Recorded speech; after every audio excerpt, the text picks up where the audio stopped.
Assalamualaikum warahmatullahi wabarakatuh. Nama saya Fatul Sobar dari kelas 3A akan membacakan jawaban dari tugas UAS kami.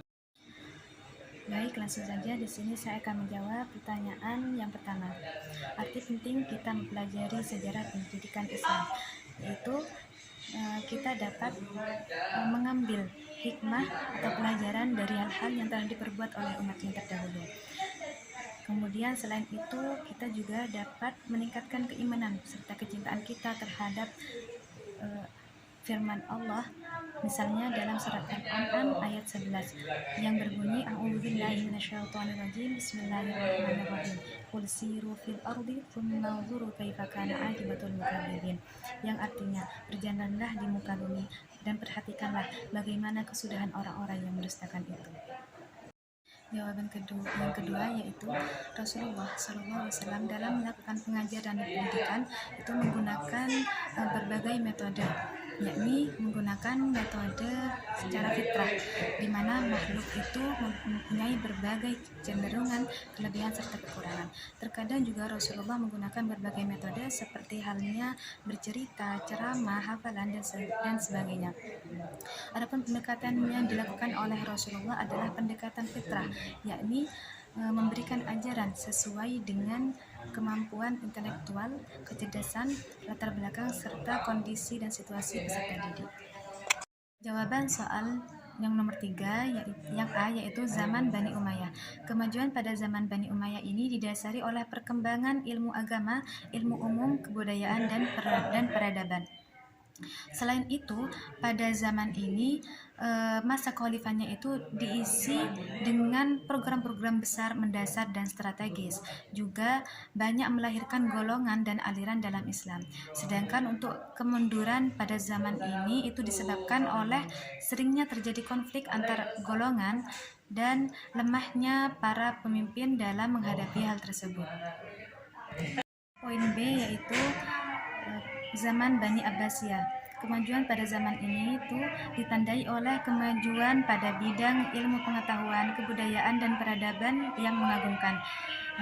Kemajuan ini terjadi pada masa Khalifah Harun ar-Rasyid dan tokoh yang bernama Al-Ma'mun.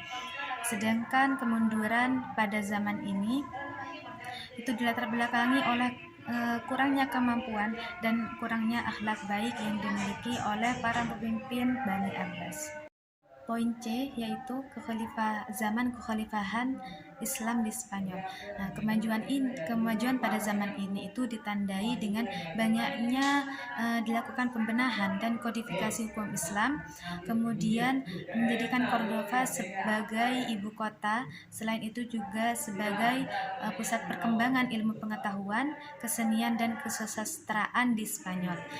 Untuk kemunduran dari zaman ini itu dilatar belakangi oleh banyak seringnya terjadi peperangan antar umat Islam, dan juga pada masa itu umat Kristen mengusir paksa umat Islam dari negeri Spanyol. Poin D yaitu zaman dinasti Fatimiyah. Kemajuan pada dinasti ini didukung oleh militernya yang kuat, administrasi pemerintahan yang baik, kemudian ilmu pengetahuannya berkembang, serta ekonominya yang stabil.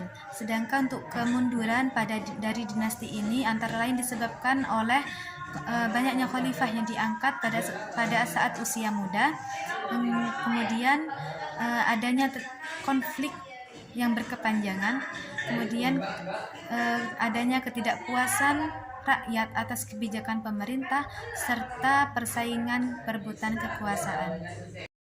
Yang terakhir yaitu hikmah yang dapat kita ambil dari keempat zaman tersebut adalah perlunya kita mengembangkan ilmu pengetahuan sebagai penopang kemajuan peradaban, dan selain itu kita juga sebagai manusia sosial sudah selayaknya kita saling menghargai pendapat antar sesama, dan juga kita saling toleransi agar tidak mudah terjadi konflik antar sesama.